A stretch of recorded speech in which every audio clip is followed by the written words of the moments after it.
नमस्कार, students time के इस विशेष संस्करण में आप सबका बहुत बहुत स्वागत है।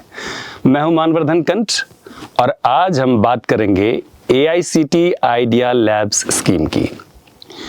तकनीकी शिक्षा संस्थानों के विद्यार्थियों में रचनात्मकता, कल्पनाशीलता, नवाचार और नैतिक मूल्यों को प्रोत्साहित करने के लिए अखिल भारतीय तकनीकी शिक्षा परिषद यानी AICTE ने आइडिया लैब्स की स्थापना की।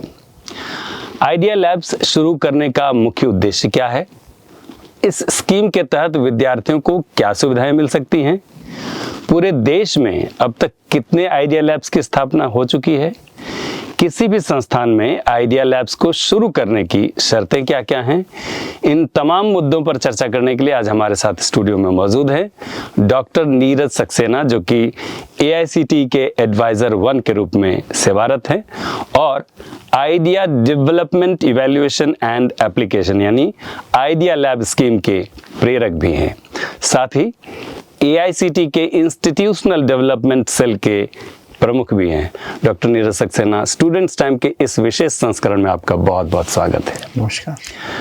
पहला सवाल मेरा यही रहेगा कि बहुत सारे विद्यार्थी आपको अभी देख रहे हैं, उनके मन में ये सवाल उठ रहा होगा कि ये आइडिया लैब स्कीम की अवधारणा क्या है और इससे खास तौर पर विद्यार्थियों को कैसे लाभ मिल सकता है। अगर हम पीछे मुड़कर देखें तो विगत 5-6 दशकों में जो हमारा करिकुलम है उसमें थ्योरी में तो चेंजेस आए हैं, प्रैक्टिकल लगभग वही रहे हैं। तो इसको मॉडर्नाइज करना, लेबोरेटरीज को उनकी ऑब्सोलेसेंस को हैंडल करना ये बहुत ज़रूरी है।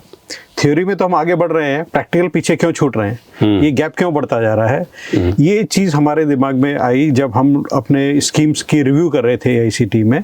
तो modernisation and removal of obsolescence एक स्कीम है जिसके रिव्यू करते वक्त उस कमेटी के जो चेयरमैन थे उन्होंने ये सजेस्ट किया कि क्यों ना आप एक फैब लैब जो MIT की है उसकी तर्ज पर एक कोई स्कीम लेकर के आएँ।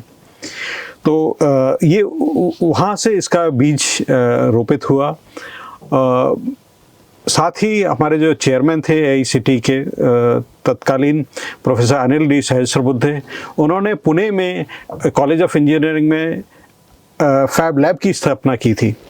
तो एक वो प्रेरणा स्रोत थे और दूसरा मेरा अपना जो अनुभव था टाइफैक से, वहाँ पर हम लोग TIFAC centres of relevance and excellence जैसी एक स्कीम चला चुके थे, जहाँ की सफलता और जो एक्सपीरियंस हासिल हुआ था वो एक सोर्स बना और एक मोटिवेशन बना आइडिया लैब को कंसीव करने का। आप देखिए कि प्रैक्टिकल हैंड जो है स्कूल से ही हम लोग उसको इग्नोर करते चले जाते हैं। स्कूलों में बच्चों से कहा जाता है कि आप प्रैक्टिकल छोड़ दीजिए, 30 नंबर है वो तो हम आपको दे ही देंगे, आप थ्योरी पर फोकस करिए, वहाँ ज़्यादा से ज़्यादा स्कोर करने की कोशिश। तो एक इम्बैलेंस वहीं से है और एक हाथ से काम ना करने की जो प्रवृत्ति है वो घरों से ही शुरू हो जाती है। घरों में बच्चों को कहा जाता है ये काम मत करो, तो हाथ से काम करना और ये टोटली एक डिस्कनेक्ट सा आ गया है। तो ये बहुत ज़रूरी था कि हम लोग अपने स्टूडेंट्स को आइडिया लैब जैसी चीज़ दें जहाँ पे खुद अपने हाथों से वो काम करें, और जब वो खुद अपने हाथ से काम करते हैं, सीखते हैं, वो जो लर्निंग होती है वो हमेशा बनी रहती है। अगर आपने कुछ याद किया है तो आप भूल सकते हैं, लेकिन अपने हाथ का किया हुआ अपना जो अनुभव है वो भूल नहीं सकते हैं। तो इसलिए बहुत ज़रूरी था कि हम एक स्टेप लें और आइडिया लैब उसी का एक मटेरियलाइज हुआ। बिल्कुल सही डॉक्टर नीरज, आपने जब ये टाइफैक की चर्चा की तो मैं अपने दर्शकों को बताना चाहूँगा, डॉक्टर नीरज सक्सेना वरिष्ठ वैज्ञानिक के तौर पर टाइफैक जो कि देश का टेक्नोलॉजी थिंक टैंक है वहाँ काम कर चुके हैं।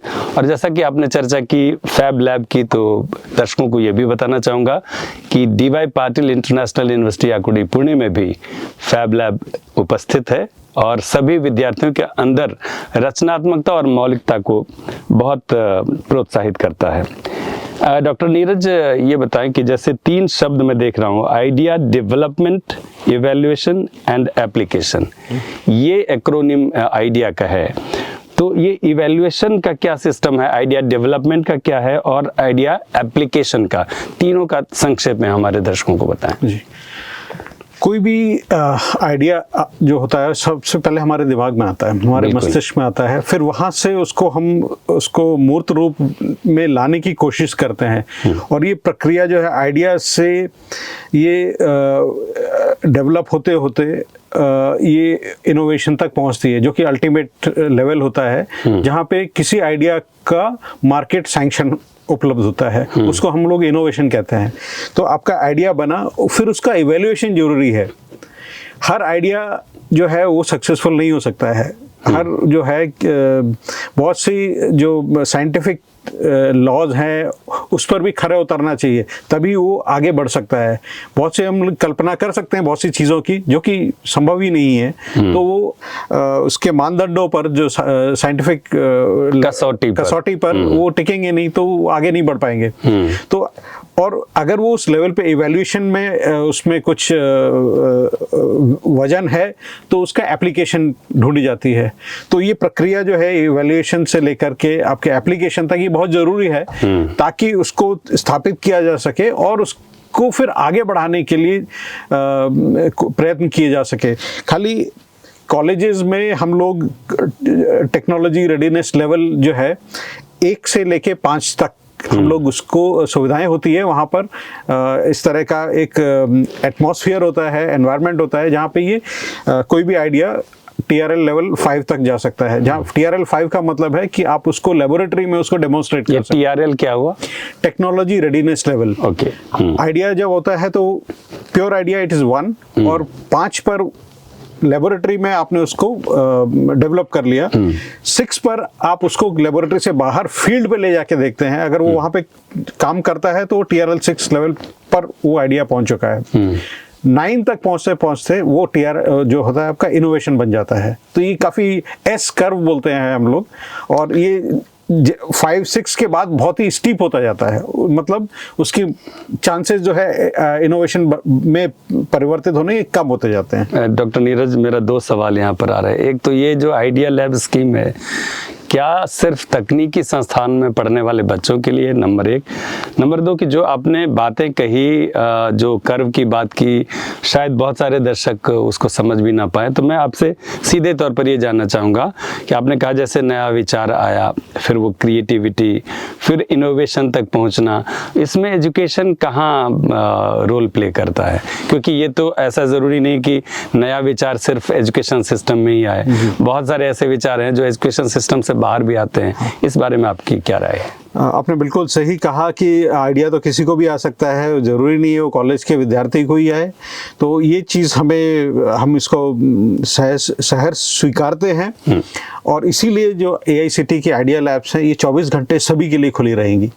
तकनीकी शिक्षा संस्थानों से बाहर भी सभी के लिए है। ये स्कूल के छात्र भी आ सकते हैं, स्कूल के टीचर भी आ सकते हैं, कोई आम आदमी भी अगर उसके दिमाग में आइडिया है तो AICTE की आइडिया लैब में जा सकता है।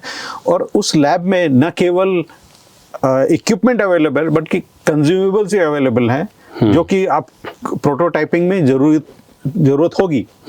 उसके अलावा कम से कम 6-7 वहाँ पे टेक्नीशियंस या टेक गुरुज जिनको हम कहते हैं वो भी उपलब्ध हैं। अच्छा, तो खाली ऐसा नहीं है कि आप वहाँ जाए और आपको सामान मिलेगा, आपको सहयोग भी मिलेगा, आपको हैंड होल्डिंग मिलेगी। ये बड़ी बात कही आपने। तो ये एक प्रोटोटाइप बनाने के लिए जो आपको चीज़ चाहिए, जो रिसोर्सेज चाहिए, वो सारे वहाँ पे उपलब्ध हैं। वो है आइडिया लैब। नहीं, ये बहुत महत्वपूर्ण बात कही आपने। और जो भी दर्शक आपको देख रहे हैं, मुझे लग रहा है AICTE से सीधे भी संपर्क कर सकते हैं, और जिन क्षेत्रों में ये आइडिया लैब्स की स्थापना है वहाँ भी सेंटर में जा सकते हैं। एक सवाल छोटा सा ये कि पूरे देश में अब तक कितने आइडिया लैब्स की स्थापना हो चुकी है? हमने 106 कॉलेजेस को आइडेंटिफाई किया है, और ये कॉलेजेस AICTE से अप्रूवल लेते हैं। तो हमारा जो नेटवर्क है गुजरात से लेके त्रिपुरा तक और जम्मू कश्मीर से लेके तमिलनाडु तक फैला हुआ है। 106 इस समय है, और हम इसको बढ़ाना चाहते हैं और ज़्यादा से ज़्यादा कॉलेजेस इसको अडॉप्ट करें। और ये वक्त की डिमांड भी है। बिल्कुल बिल्कुल, ये ज़रूरी है कि हम लोग इस पे आए। मैं आपका थोड़ा सा पीछे लेके जाना चाहूँगा कि आखिर एजुकेशनल इंस्टीट्यूशंस क्यों रहे हैं हमारे पास, और आप अगर गौर फरमाएंगे तो जो केंद्र बिंदु रहा है या न्यूक्लियस होता है एजुकेशन इंस्टीट्यूशंस का, अब तक वो रहा है नॉलेज। बिल्कुल। लेकिन अब ये नॉलेज जो है डेमोक्रेटाइज हो चुकी है इंटरनेट के आने के बाद, तो ये न्यूक्लियस जो है ये छिन्न भिन्न होके ये कॉलेजेस की सीमाओं के बाहर जा रहा है। जी जी। तो आखिर अब कॉलेजेस को करना क्या है, या कॉलेज की जो करेंसी है या एकेडमिक इंस्टीट्यूशंस में क्या मुद्रा चलेगी, क्या करेंसी चलेगी, वो होगी एक्सपीरियंस। बिल्कुल। और एक्सपीरियंस के लिए बहुत जरूरी है आइडिया लैब जैसे इंटरवेंशंस, जो पूरा एक शिफ्ट हो चुका है। आप देखिए शिक्षा जो है लर्नर सेंट्रिक हुई जा रही है।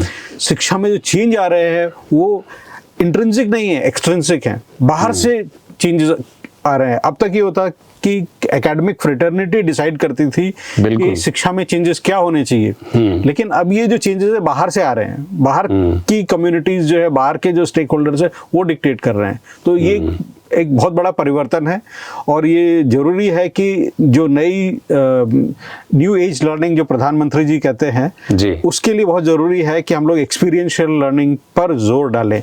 डॉक्टर नीरज, आपने एक और सवाल का अवसर मुझे दे दिया।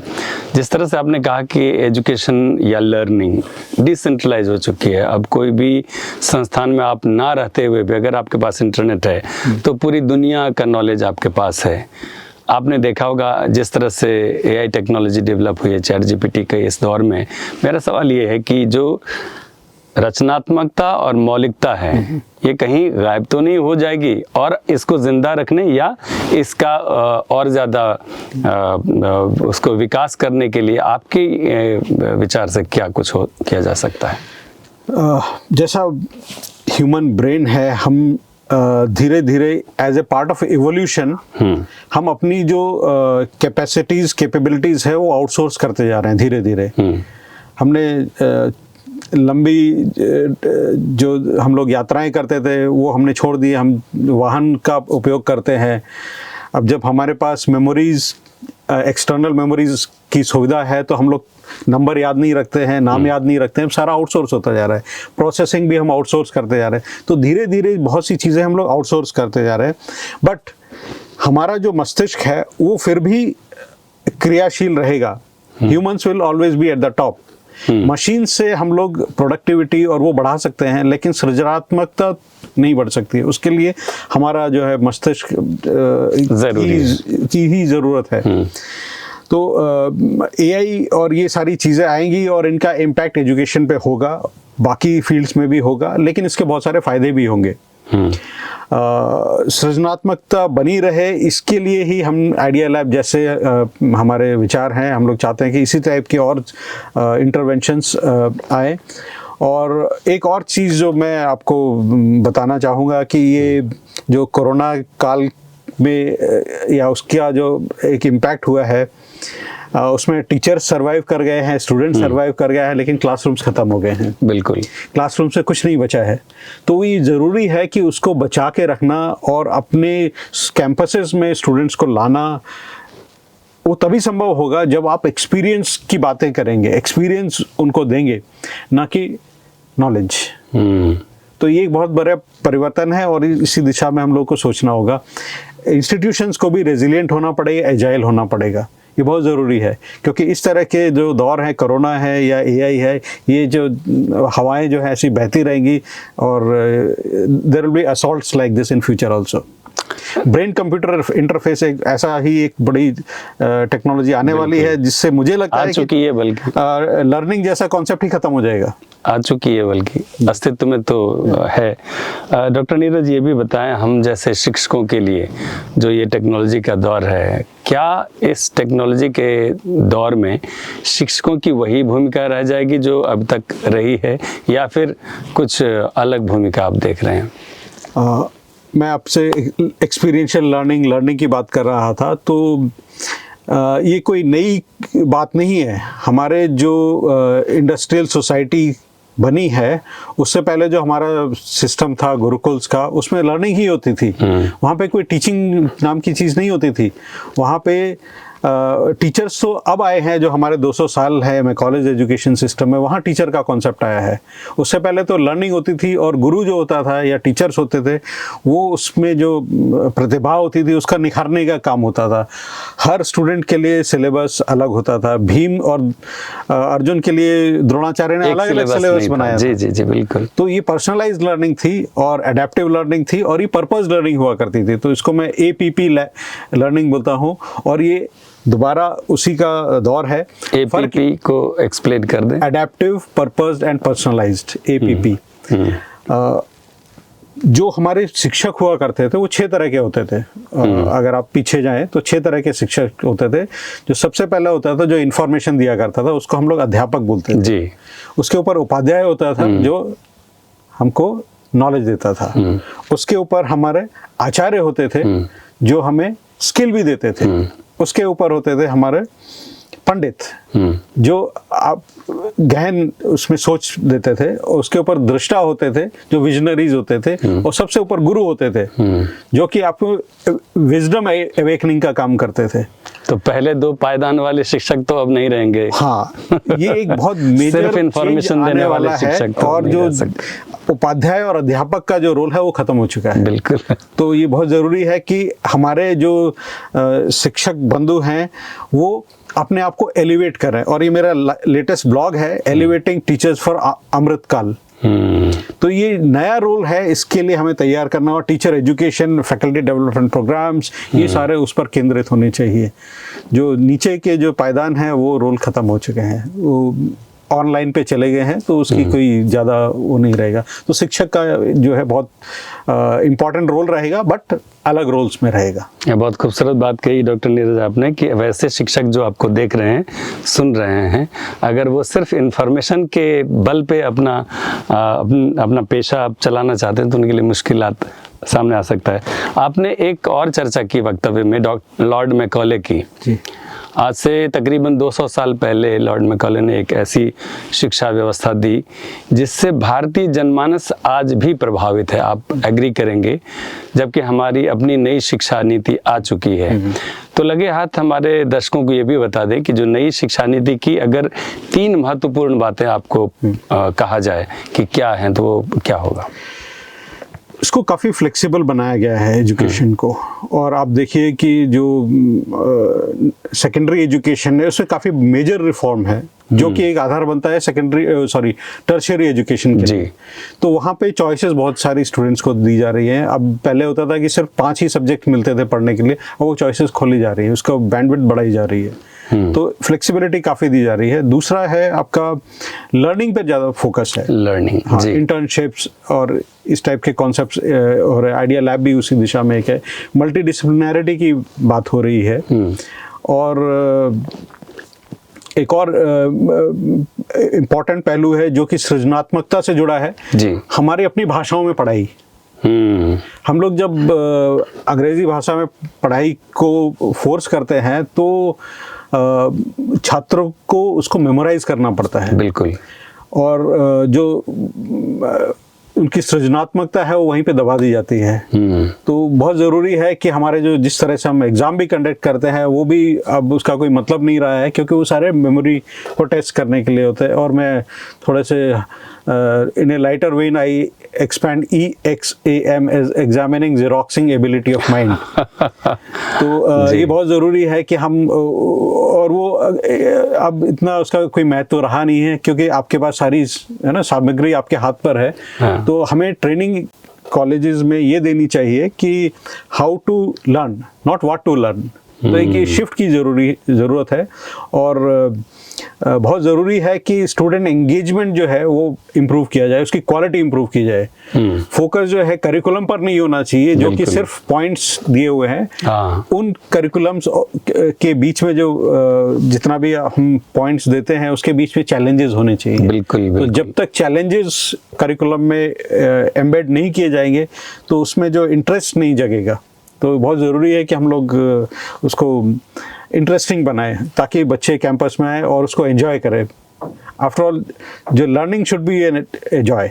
बिल्कुल सही कहा आपने। और जैसे आप कह रहे थे लर्निंग पर फोकस्ड आपका वक्तव्य था, तो मेरे मन में एक और सवाल आ गया कि if learning is important, what is more important is how to learn. उसके बारे में क्या कहना चाहिए? देखिए, हाउ टू लर्न जो है एक ये 9 to 5 या 1 ईयर या 40 क्रेडिट में बंधी हुई चीज नहीं हो सकती है।